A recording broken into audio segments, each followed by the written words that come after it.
Okay, I like it when something a little different comes across the table. Thanks a lot to Jane Rigler for sort of the pointer to this. I think you're going to love it. And when it's all over, make sure that you go check out the site related to this thing. But it's fantastic. Enjoy. Okay, this week I have the opportunity to introduce you and introduce myself to somebody that I've not met, but I've been hearing a lot about lately. His name's Bruce Odland, and he's involved in a project called The Tank. The Tank is a very special acoustic space, and they're in the process of making it a performance space. It's located out in western Colorado, but it sounds really special. They recently had a Kickstarter campaign that successfully funded for helping the thing come up to speed, and I think now they've got some big plans that they want to put together. So with that, I introduce you to Bruce Odland. Bruce, how you doing? Good morning, good afternoon, and whatever time zone you're in. Right, indeed. Morning for me, too. So why don't we start off? I'm going to put links and stuff into the podcast notes, but why don't we have you give us a brief introduction into what the Tank is about? Well, first of all, what is the tank? Back in the steam era, they had these huge, tall tanks, much larger than what they use now for water tanks or fracking tanks or any of that stuff. It's almost 70 feet tall and about 40 feet across, a cylinder with a dome on top and a reverse dome on the bottom. So it's half-inch steel, and it's old steel, and it's sitting up on the dirt hills outside of Rangeley, Colorado. Now, inside that, it has the most marvelous reflections and reverb without too much slapback echo, so it's very intelligible. It's like up to 40 seconds of reverberation, but it also has its own harmonic content. It's like an overtone series in there that could shift your notes and spin them around. It's the most gorgeous, dimensional, physicalized sound that I've ever heard. And you're kind of standing in the center of this, and it's a little bit cathedral-like, but maybe times 10. Yeah, I was going to say, I'm not sure that I've ever in real life experienced a 40-second reverb time. That had to be amazing the first time you stumbled into it. So the first time I stepped in there, it's like your footstep lasts 11 seconds. So all of a sudden you're in a completely different time axis. It's like your time axis stretches out beyond recognition. And there's very little visual input in there because maybe it sounds like an ultra cathedral, but it's a dark steel tank and you can't even tell how big it is. Right. So your eyes are starved and your ears are getting more ear food than you've ever run across before in your life, you know. Right.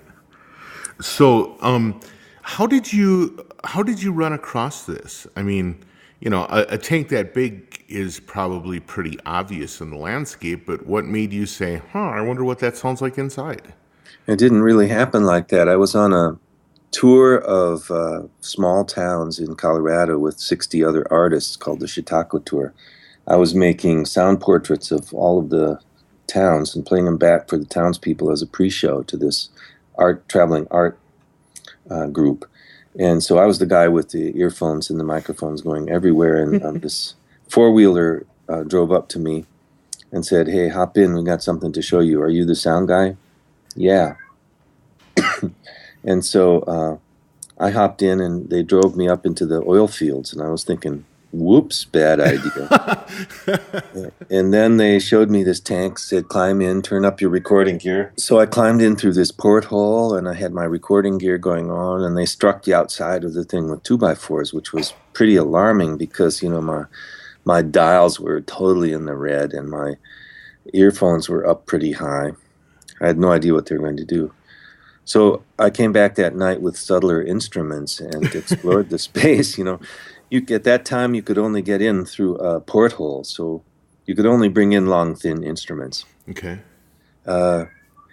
So I've been coming back there ever since then, making recordings with a small group of, like a band of musical gypsies and sound artists, and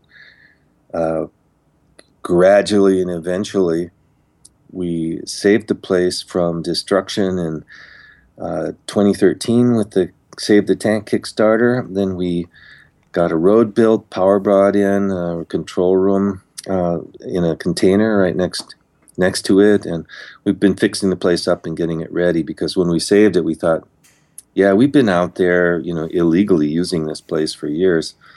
Maybe we can fix it up and let people use it for real, to have their own experiences, first of all. First of all, it's like a sense-altering experience to be in sound that rich. Right. It affects everybody, and it brings your imagination to the place where music comes from, not to the place where you buy it. It doesn't take you to the Apple store. It doesn't take you to the CD section in Walmart.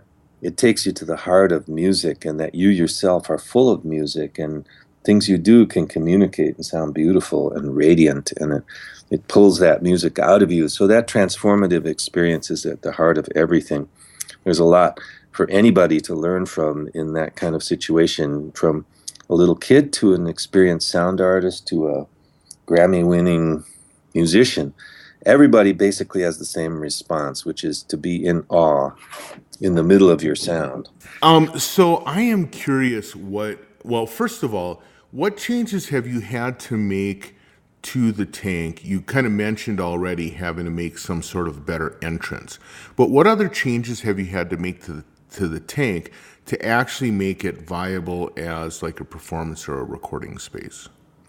Well, first of all, to allow anybody in there but our own team, we had to bring the thing up to international code as an assembly hall. Oh my goodness. There were a lot of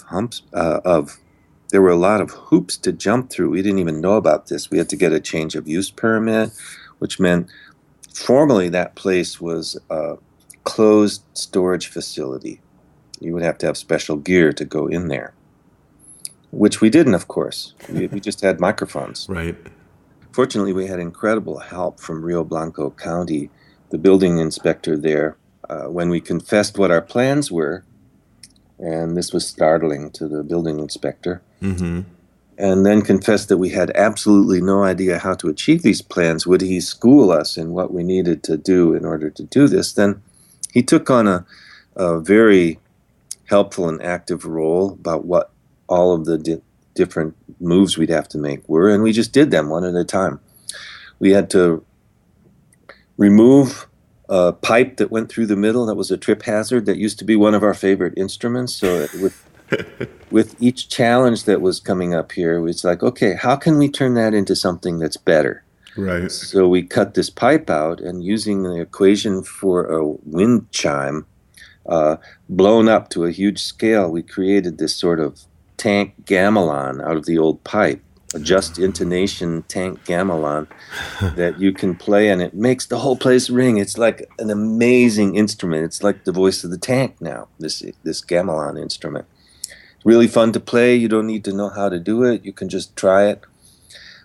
So we had to block off the ladder going on the inside, and we turned that into a harp.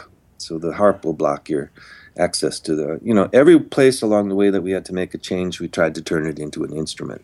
Sure. That's actually a really creative way to attack it. Well, and also congratulations to the county for actually being supportive. I know a lot of friends all over the states who try to do something creative with a space and run into exactly the opposite, just a very antagonistic world and an antagonistic bureaucracy that is not helpful. To what extent do you think that the county actually saw this as a way to be supportive of the arts, or do you think it was just a guy being cool?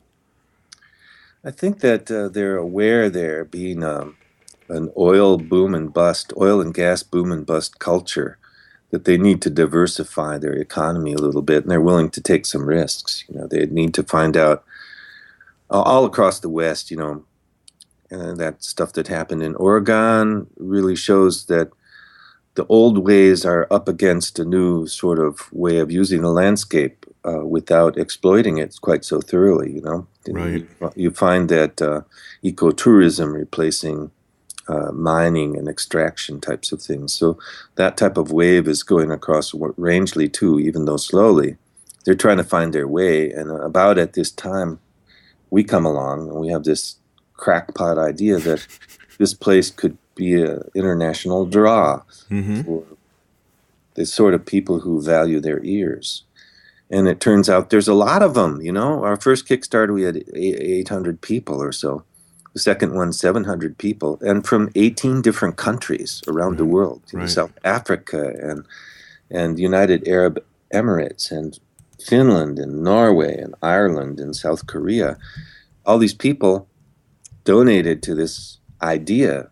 You know, it's not like one of those Kickstarters where you get a cool little 3D printer.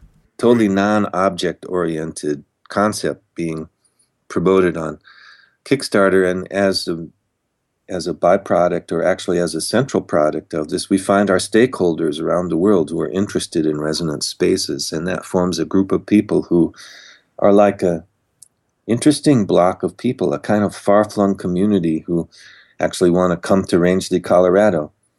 And I think that idea, the germ of that idea, was present when we presented our change of use permit to the county. And the germ of that idea was always present when we spoke to the Rio Blanco County building inspector and the other folks. And they took a chance on us, and we never pretended we knew what we were doing.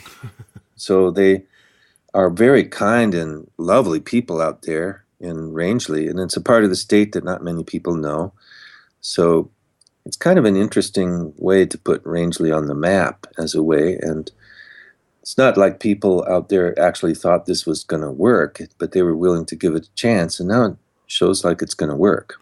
Yeah, it does, in fact. Now, you've mentioned having a number of artists out there already. My assumption is that, like myself, most people have not experienced that kind of environment. When you first watch an artist approach the space, how do you notice them sort of like changing their approach or changing what they do? Or how do you see them kind of probing the environment to make their own artistic voice out of it? Because it would seem like a space like that would have a very significant voice. And I'm wondering how artists approach it to allow them their own voice to intertwine with that.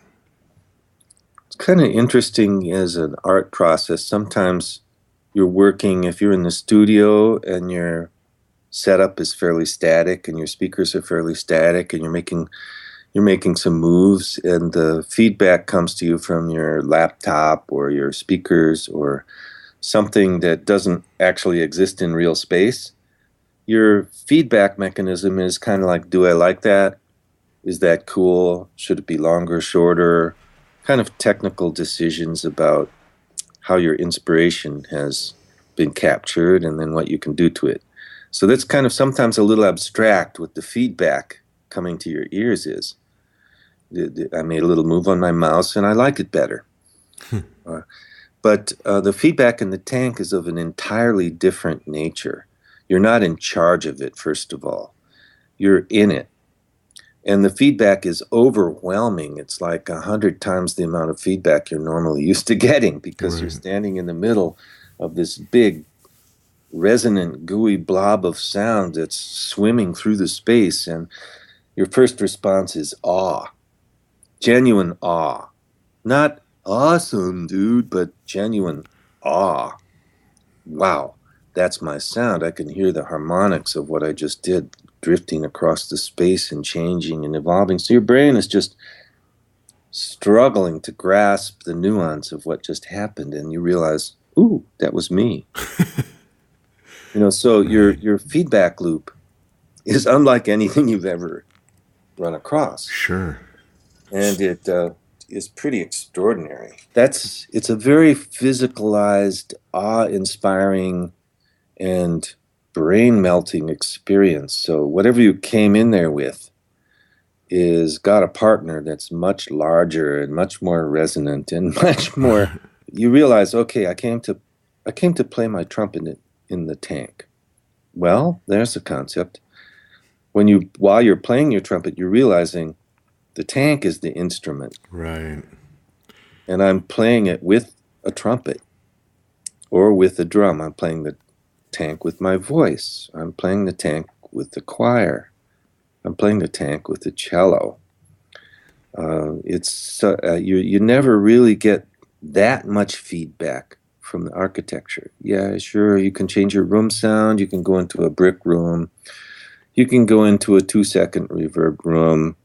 You can add a little clip of an opera house with an impulse response to your laptop. Or then I don't like that opera house. Let's try this opera house. And you're always kind of in command of these decisions, and these little impulse responses are like little postcards of a sound space. Right. It just doesn't measure up to the impact that the tank has on your brain and on your ears and on how you play. So when artists go in there, pretty instantly, they're in this space and they have to respond. So from the very first sound they're making, they're responding to the tank. Well, it's interesting because the way you're explaining it has just kind of like totally changed my vision of what it's like to deal with it. Because, and the key was you saying that the tank becomes the instrument. Because if you think of like a drum, you have, you excite the head, but it's the body of the drum that kind of is responsible for the sound. Or you take a trumpet, you blow into a mouthpiece, and then the tubing of the trumpet is responsible for the sound. All of a sudden, you and your instrument are just the exciter for this great big space. So instead of it being like, hey, I'm adding reverb in a typical studio thing, you're actually developing a new instrument by exciting the space in your unique way. Yes, and then add to that as the temperature changes in the tank, the reverb changes, the harmonic content changes, and sometimes it's very complex. Certain sounds will go pool and spin around at the top of the tank in a little ball. Other sounds zip around the perimeter, and you can change it from one thing to the next by making a tiny shift if you're singing and which direction you point your head. Right. So some people, they bring their instruments in there and suddenly they're dancing with the sound in the space, and they've never done that before. Every person responds slightly differently. We're well beyond what we can predict here. Right. Yeah, I was going to say there's sort of like the chaotic behavior of the space has to be amazing, especially like you say when the environment actually changes the room. That's got to be one of the positives and negatives of having it be a metal tank, which is that it is going to actually change significantly with temperature and sun angle and all that kind of stuff. Does it have a lot of self-sound? Does it do a lot of creaking and moaning, or is it pretty quiet? It's pretty quiet, except when it starts to be activated by really strong wind. And the really strong wind is an amazing, awesome sound inside there. It just takes on its own spirit, so to speak. It can make some incredibly low frequencies when the wind hits it. In certain ways. Interesting. So, yeah, and then, just like if you step, if you can use the floor of the tank as a drum and the whole place just kind of lurches. So, yeah, it's very, very interactive. And it's interactive in a way that the impulse responses are not. That's a snapshot. So your impulse response isn't going to change when the temperature changes. Right. Now, one of the things that hearing about the tank does is it reminds me of my discussions with Pauline Oliveras when she talks about the sort of her first experience with the concepts of deep listening as she entered this cistern in the northwest or west somewhere. And she kind of talked about, about the experience and the changes that it made to her music. And that cistern has been used a number of times but it because it's buried, it seems like it actually probably has less of an environmental interaction than the tank does. Do you know much about the deep listening project or deep listening things that Pauline leads? Not as much as I'd like to, even though she's just up the river from me. I think I have to solve that because it comes up again and again. I'll bet it does, yeah. I've heard Stewart's trombone recordings in the cistern, and it's got to have some. Ever since people have been on the planet, we've been playing in caves and resonant spots and finding stalactites that ring and can be tuned to the resonant frequencies of a cave, and playing music in the dark in these sorts of places, and combined with dance and ritual. And so I think with these types of spaces, you regain something that's been lost or purposefully manipulated in the music industry, where music is supposed to be just a product that can be purchased in a certain style, and not the authentic voice of a human being involved with their own sense of discovery and purpose, and a sound coming out of them that means something to them, not just a cultural signifier with a certain type of beat Right. that supports a certain type of product or video game or movie. But and even, a singer-songwriter, yes, confessional, yes, fits neatly into a category which can be found on the internet, and et cetera, et cetera. This is completely different. This is more like going into the cave. And I'm sure that the cistern shares some of that experience, where you remember actually what music is and what kind of shamanic power it has, what kind of spirit and presence it has, how it reflects either your insecurity or your security, your openness or your closedness. All of that comes back in the tank, and I'm sure it does in a cave, and I'm sure it does in the cistern. So we're talking about really early roots of music here, but experienced now in this century with current technology. Yeah, well, I think this almost harmonic resonance with our past and our evolutionary past is something that, I know it's something that Pauline certainly feels with the deep listening thing, and it seems like that has been your calling with the tank as well. It sounds amazing. I want to talk a little bit about people that have performed in there, including yourself. You mentioned that you've kind of turned pipes and ladders and stuff into instruments, but what other instruments have been brought into the tank as sort of like exciters, or what are some of the performances that have been done in there? Well, very early on, Ron Miles, the wonderful trumpet master from Denver, came with his trumpet, and that was an amazing sound, and his ears are quite amazing. So he fell into tuning with it right away. Michael Stanwood has brought his buzz band project there and made a nice album called Portal there. Tom Wassinger, who's, I guess, won 3 Grammys for his music production, brought a Weisenborn slide guitar in there, which just sliced the place open. It was just amazing. Right. It's mainly, but as Michael Stanwood says, it's 90% listening. You make a sound and then you listen and it informs you, and you make another sound, and it's not like you're trying to play any chops. You could deafen yourself with chops in there. Right. That sort of nervous type of virtuoso stuff just turns into noise real fast. So, Sure. then people singing in there. There's a local group of people who sing, and then over the years we've gone out with a group of tankophiles where we use a whole variety of instruments. Paul Kleit's violin was just amazing, and it was like a bird flying through the space. Mm-hmm. And we had a open house in September as soon as we got our certificate of occupancy, and I would guess you could call these musical pilgrims after a fashion, sonic pilgrims maybe, brought their instruments from far and near. Somebody brought this beautiful little instrument they made by pounding nails into a board and stringing rubber bands around these nails so they could retune these rubber bands by moving them around the nails. And it activated this little plucky sound, activated 70-foot tall sound waves above it. It was beautiful. That's interesting, and it just points out the fact that with an environment like that, it probably is sort of a dice shake whether something's really going to work or not. Because first of all, like you say, the kind of nervous, twitchy, high-speed virtuosity is going to be the antithesis of what's going to work in a place like that.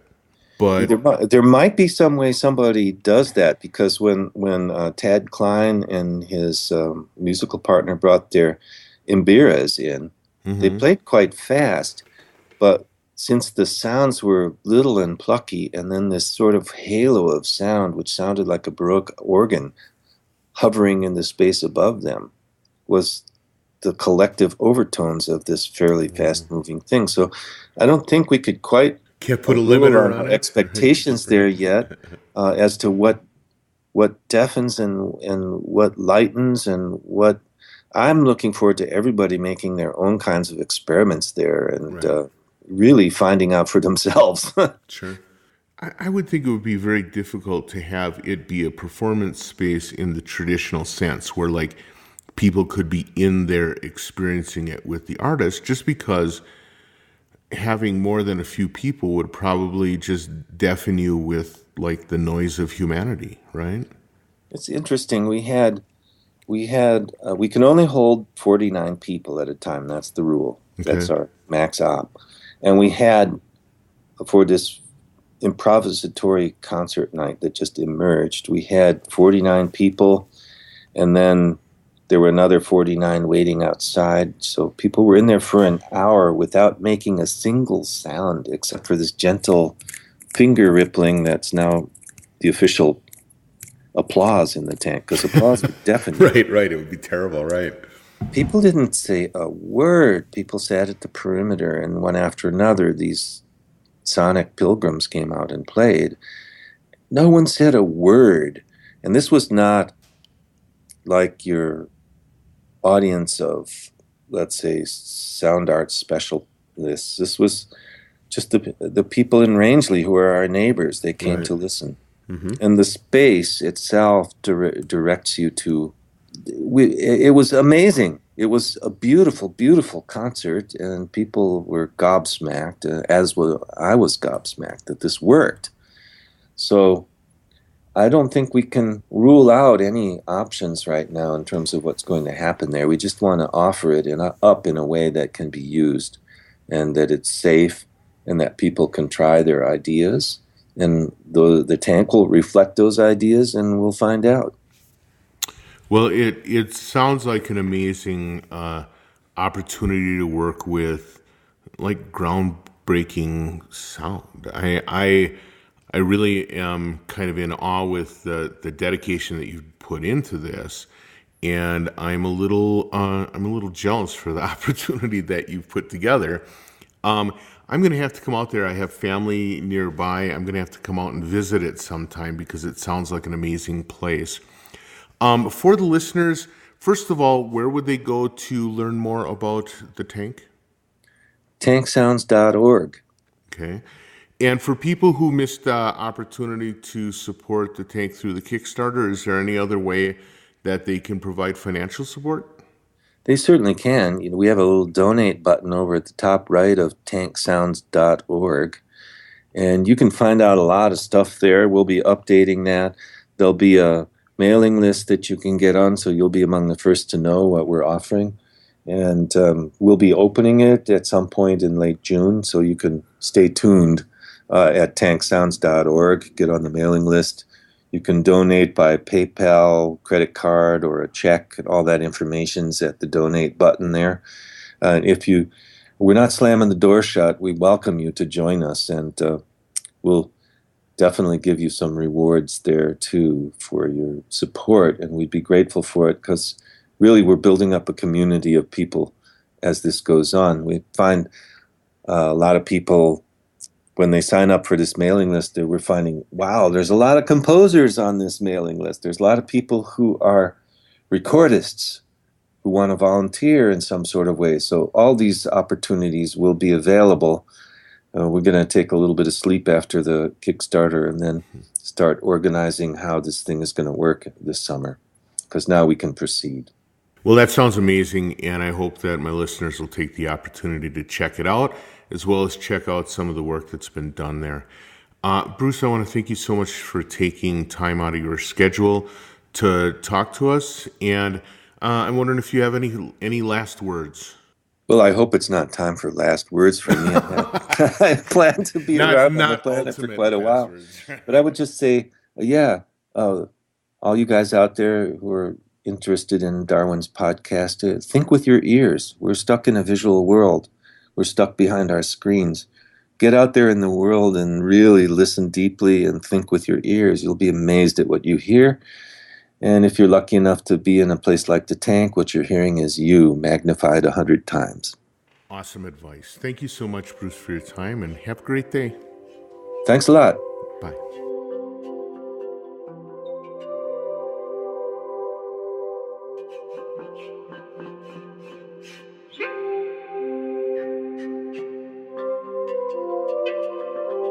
Okay, many thanks to Bruce for the chat, the discussion about what it's like to work inside the tank, and for more information about the tank.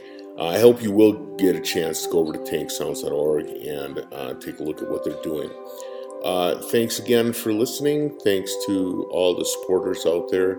Thanks to my friends at Syntopia and other places online that help point you towards this place. With that, I'll see you till next week. Bye.